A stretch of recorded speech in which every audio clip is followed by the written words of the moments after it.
Hello everyone, welcome back to my channel Sri Devi's Commerce and Management Academy. In fact, I'm super delighted to be with you all today because it's a topic which is very close to my heart.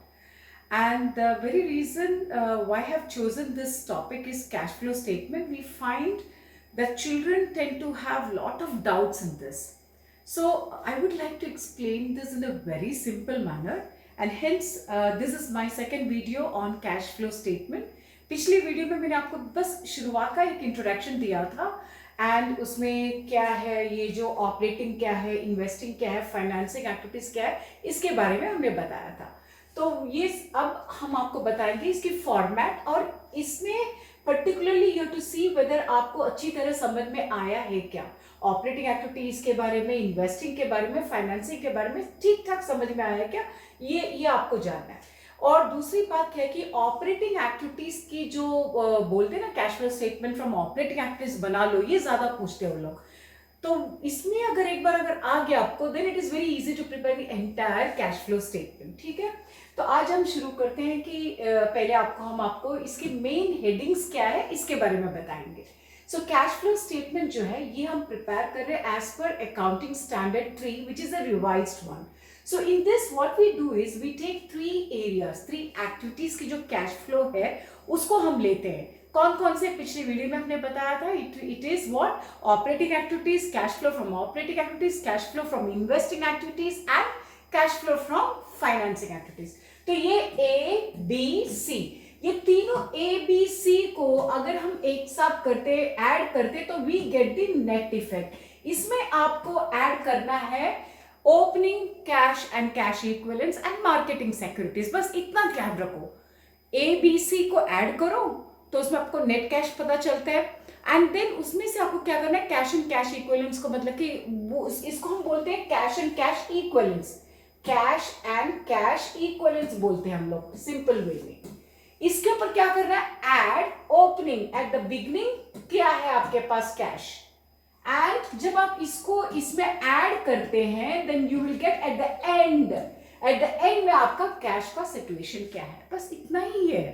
So let us now move on to the main aspects. Okay, तो ये मैंने format बनाया आप लोगों के लिए, काफी easy है.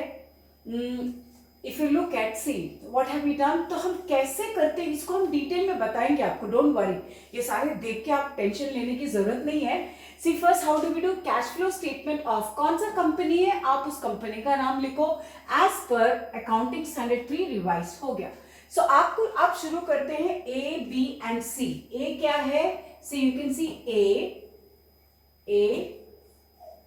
Then we have B here, you can C,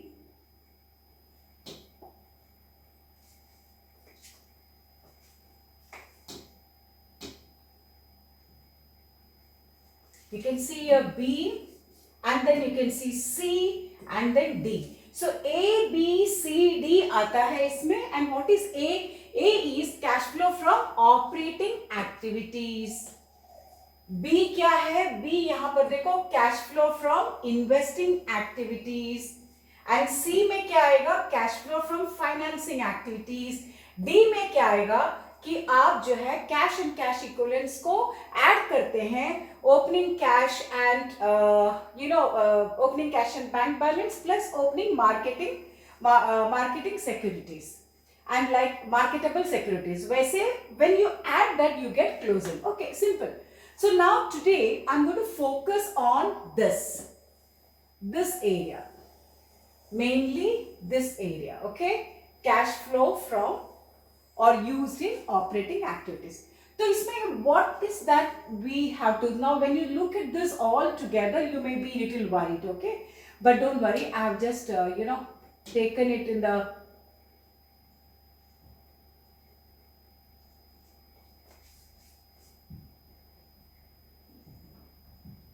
okay, let me see.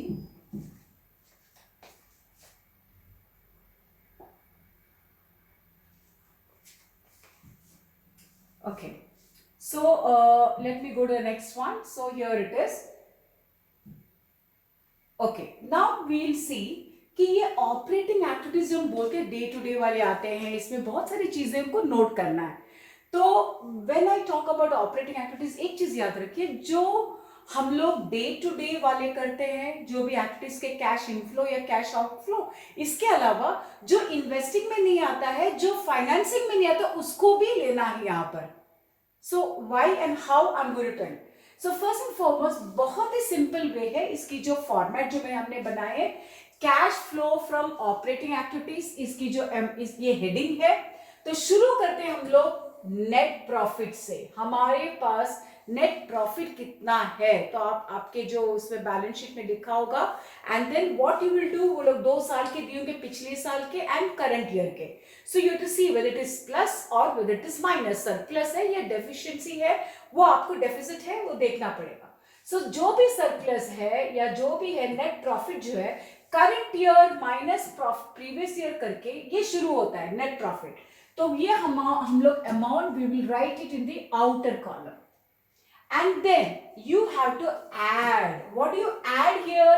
You need to add, I would like to tell you, okay, this you can keep it as tip. याद रखें, आपको tip को add करना है।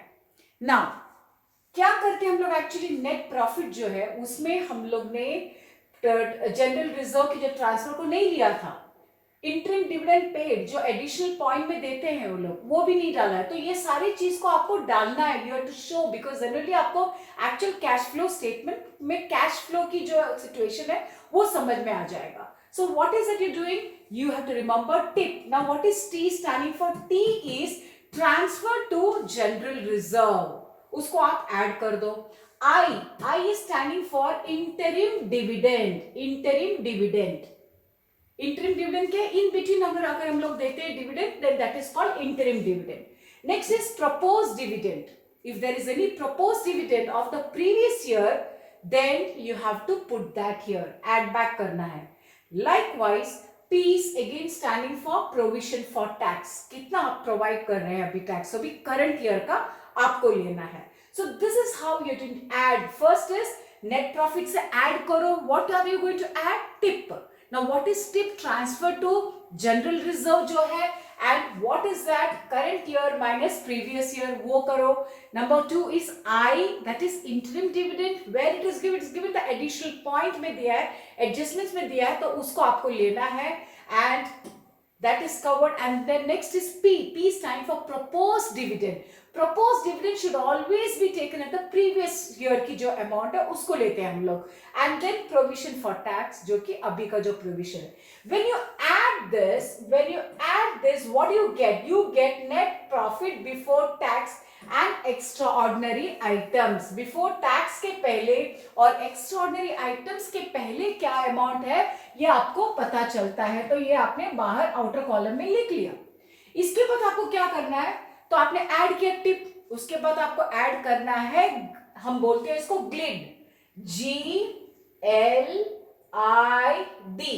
ये जो GLID है ये है नॉन कैश आइटम्स, जो हमने उसको लिया नहीं था, तो आपको भी करना है, डालना है, and that is why you have to look into. Now what is G stand for goodwill, बस इतना याद रखो, गुडविल जो है वो क्या है, रिटर्न ऑफ वाले goodwill. Now what do you mean by return of, जैसे पिछले साल previous year the goodwill was से 10,000, this year the goodwill is 6,000, so what happened to 4,000 has come down, which means it is written off। okay, so when there is a write off, it can be for any intangible assets, तो वो हो सकता है patents हो सकते हैं, trademark हो सकते हैं, कॉपीराइट्स हो सकते हैं। हम गुडविल से शुरुआत करते हैं।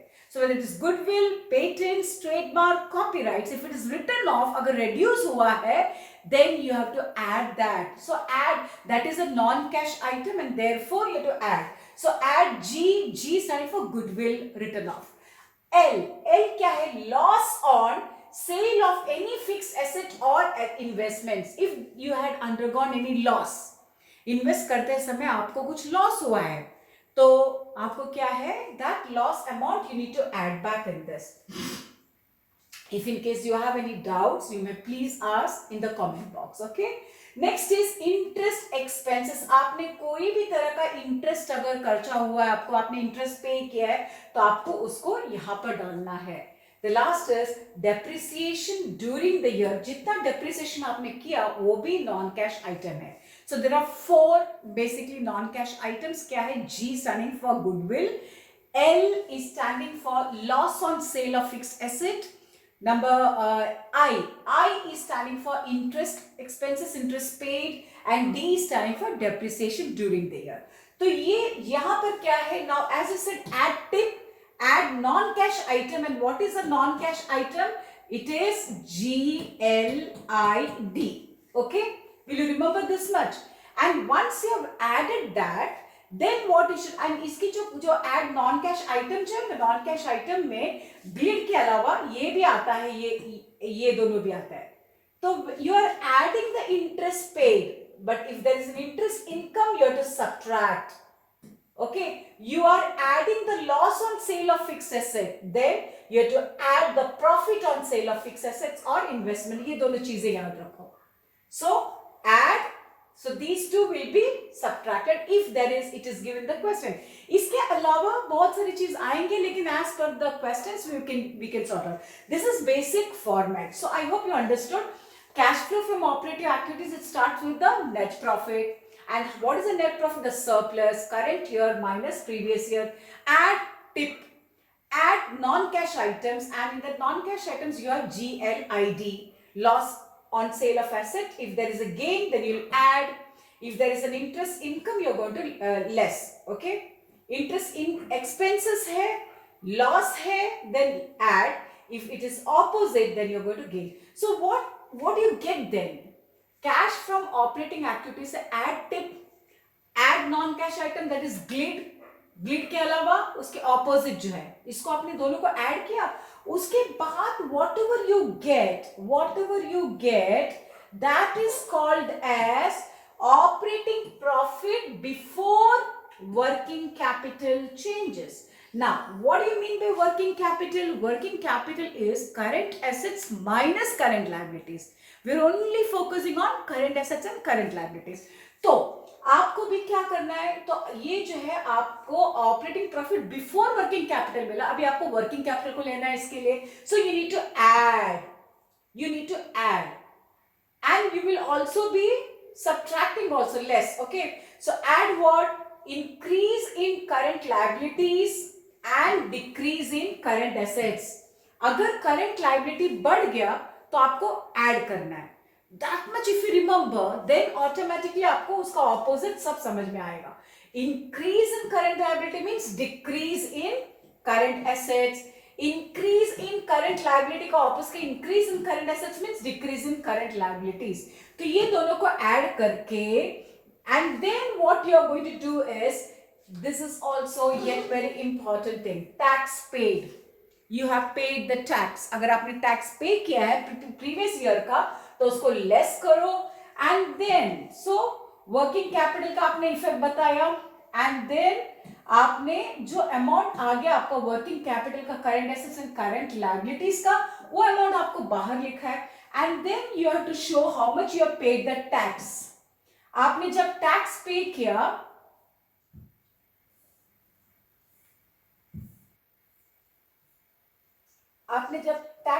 किया, what happens is that then you're going to get the net cash flow from or net cash used in operating activities. आपको flow ज़्यादा आ गया है, if it's a positive balance then net cash flow from, otherwise it is net cash used in operating activities. बस इतना ही है।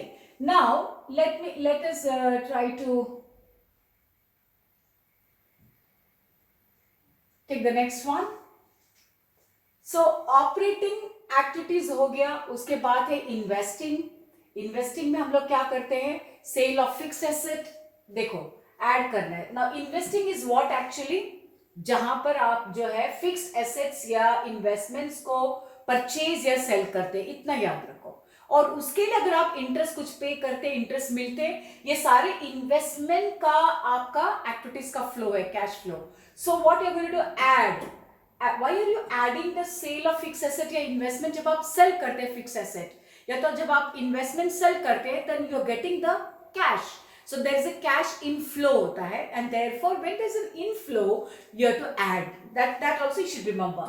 So add किया आपने यहाँ पर इंटरेस्ट, रेंट, डिविडेंड रिसीव किया है, जो आपने इन्वेस्ट किया, इन्वेस्ट करके इन्वेस्टमेंट्स में से आपको इंटरेस्ट मिल रहा है, रेंट मिल रहा है या तो डिविडेंड मिल रहा है, then you are going to add because there is a cash inflow.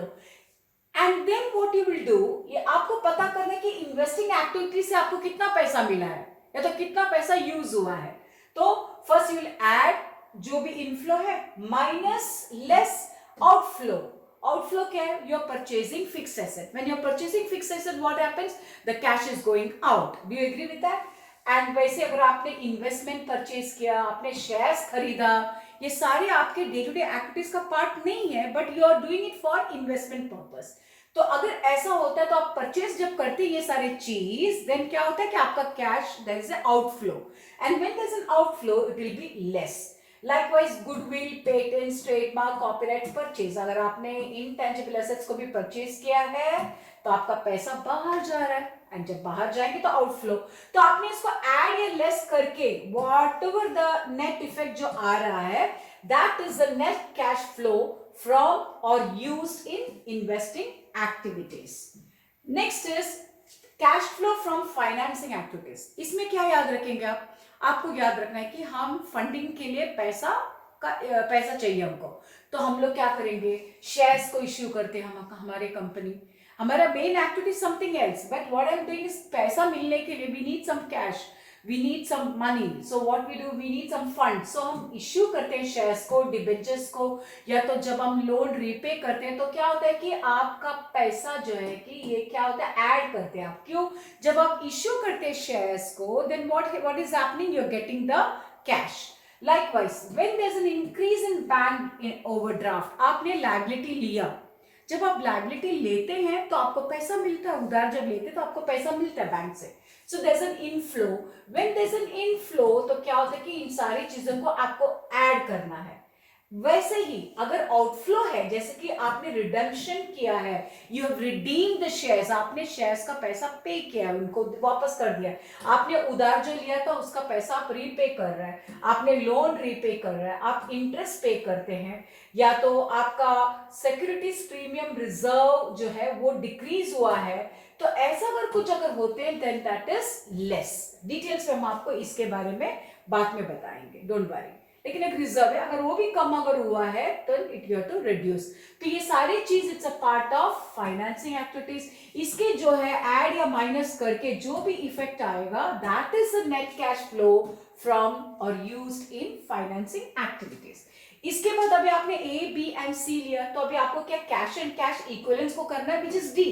तो डी कैसे मिलते हैं, ए प्लस बी प्लस सी आपने किया. ये जो है ये क्या सी है, and likewise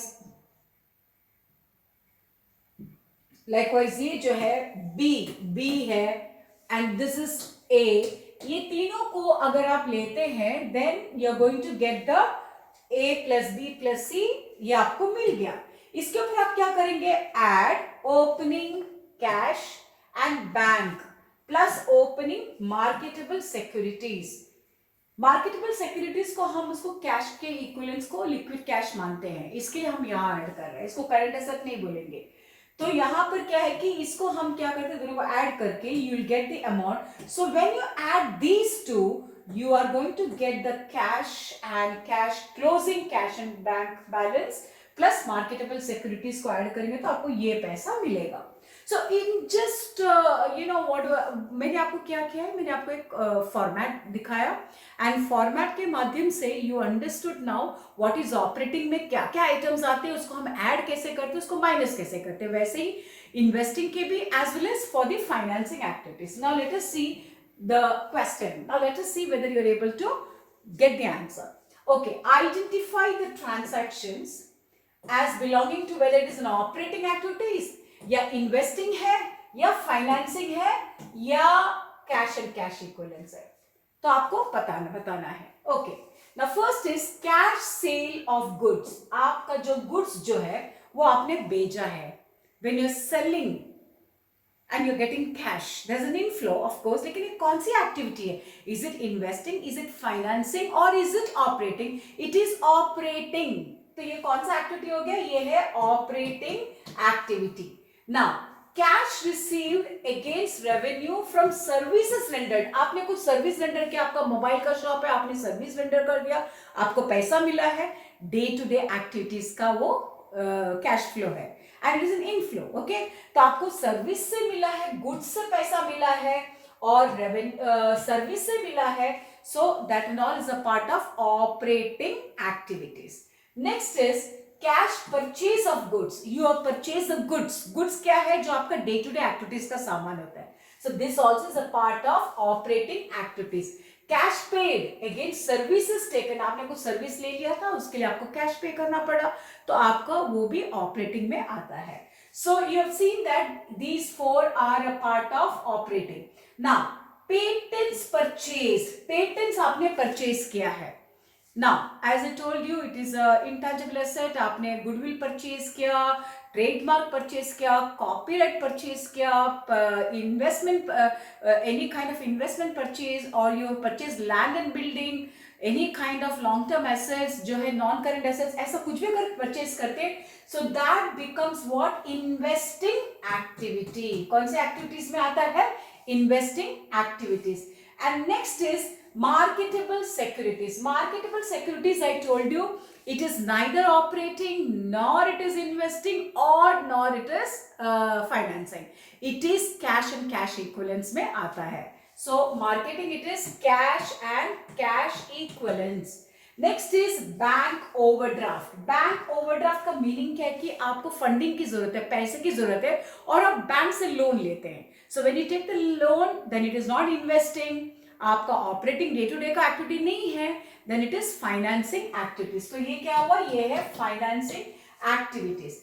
And now let us move to the next one, proceeds from issue of debentures. आपको पैसा मिला, आपने डिबेंचर इश्यू किया और आपको पैसा मिला. जैसे कैश इनफ्लो. इनफ्लो तो है, लेकिन कौन से एक्टिविटी का पार्ट है ये? It is what? आपने फंडिंग किया. So financing activities. It is a financing activities. Financing activities. Purchase of shares. आपने शेयर परचेज किया है, तो वो क्या हुआ? Investing activities. Repayment of long term loan. आपने लोन जो है रीपे कर दिया है, आपने लोन का रीपेमेंट कर दिया है. Financing activities, right? It is a financing activities. What about commission received? Commission received. Okay, when you get commission received, interest paid, ये सारे नॉर्मल आपका जो है, इन्वेस्टमेंट की बात नहीं की है उन्होंने, जस्ट ऐसे बोले कि इनको कमीशन मिला है, तो वो क्या है? डे टू डे एक्टिविटीज का होता है and therefore it is operating activity. Next is redemption of debentures. आपने डिबेंचर्स को रीपे कर दिया है, आपने वापस पैसा दिया है, तो वो कौन सा एक्टिविटी हो गया? It is financing activities. Next is interest on debentures. Interest on debentures, आपको डिबेंचर्स में मिला है इंटरेस्ट, तो डिबेंचर क्या है? फाइनेंसिंग एक्टिविटीज है. वैसे ही इंटरेस्ट ऑन इन्वेस्टमेंट में मिला है, तो आपका ये क्या है? इन्वेस्टिंग एक्टिविटीज है. आपने इनकम टैक्स पे किया है, नॉर्मल है, डे टू डे एक्टिविटीज में आता है आपको, सो इनकम टैक्स क्या होगा? ऑपरेटिंग एक्टिविटीज में आ जाएगा. What about income tax paid on gain on sale of asset?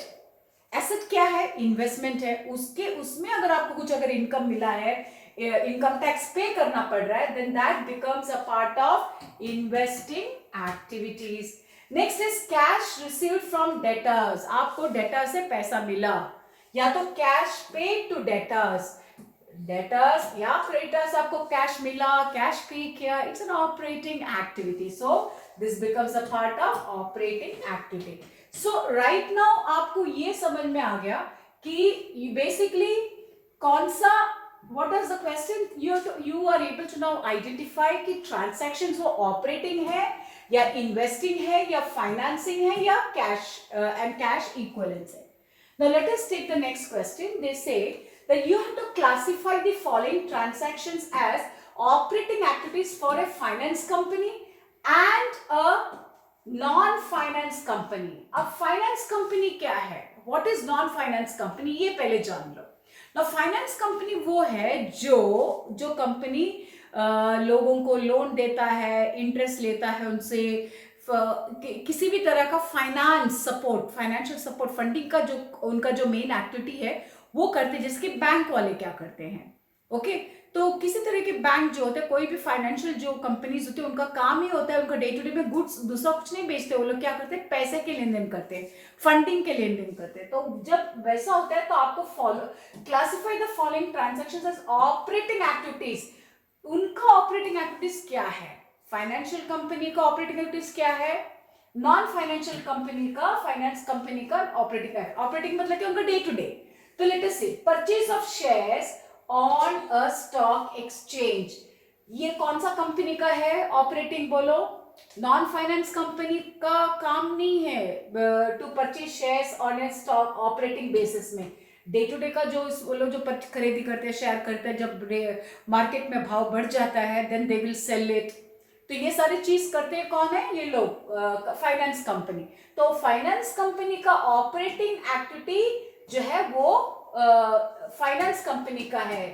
This is finance companies operating activities. We are all talking about operating activities, और इसमें कौन सा है, फाइनेंस है या नॉन फाइनेंस है, ये पूछ रहे हैं वो लोग। So dividend received on shares, उनको डिविडेंड मिल गया, तो ये किसका है, फाइनेंस कंपनी का ऑपरेटिंग एक्टिविटीज है। Dividend paid on shares, again finance company का ऑपरेटिंग एक्टिविटीज है। लोन गिवन, फाइनेंस कंपनी का ऑपरेटिंग एक्टिविटी है। लोन टेकन, फाइनेंस कंपनी का operating activity. Interest on borrowing, ये सारी चीज अगर आप देखेंगे तो ये सारी चीज फाइनेंस कंपनी का ऑपरेटिंग एक्टिविटीज है ना इसका। Now let us see, state which of the following would result in inflow or outflow or no flow of cash and cash equivalents। तो आपको भी बताना है कि इसमें से कौन सा कैश इनफ्लो है एंड कौन सा आउटफ्लो है या नो फ्लो है, फ्लो ही नहीं है। तो ये सारे दिए हैं, चलो हम शुरू करते हैं। पहले वाला, sale of fixed assets, book value 1 lakh at a profit of 10,000। Fix asset हमने सेल किया है, उसकी बुक वैल्यू क्या थी, 1 लाख था, उन्होंने बेचा कितने में, 10,000 का प्रॉफिट में बेचा है, तो कितना हो गया सेलिंग प्राइस, ये हमको पता करना है पहले। Book value of asset is 1 lakh, इसमें प्रॉफिट है 10,000, मतलब कि सेलिंग प्राइस, सेल प्रोसीड्स क्या है, 1,10,000। आपने सेल किया है ना, जब आप बेचते हैं तो पैसा अंदर आता है and that means it is an inflow. Inflow of कितना आ गया आपको, 1,10,000। Okay, what did you sell, fixed asset. Fixed asset किस में आते, क्या एवरीडे आप करते हैं, डे टू डे में फिक्स्ड एसेट बेचते नहीं, it is a part of investing activities. So the answer is inflow of rupees 1,10,000 in the investing activity. Next is sale of goods against cash। तो आपने goods बेचा है, goods जो होते हैं वो डे टू डे में जाते हैं और आपने बेचा, सो ऑपरेटिंग में आता है।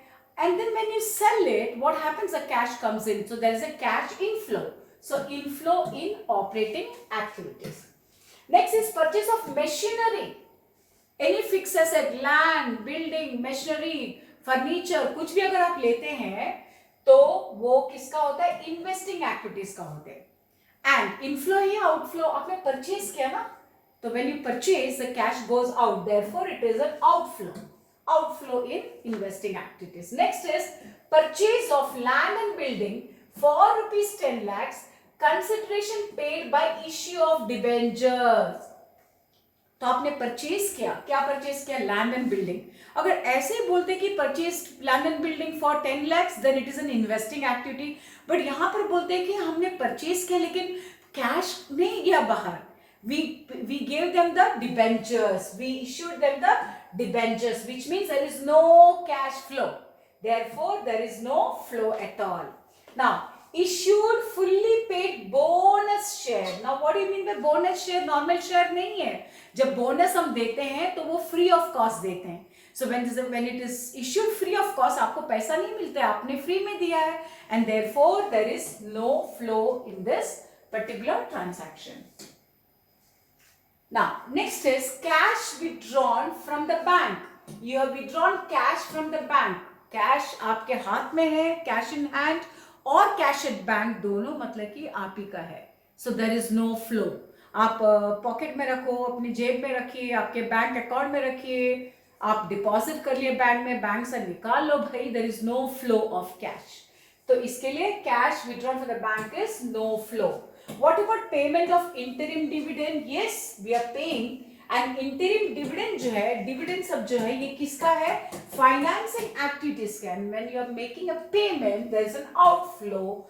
Therefore, it is outflow in finance activities.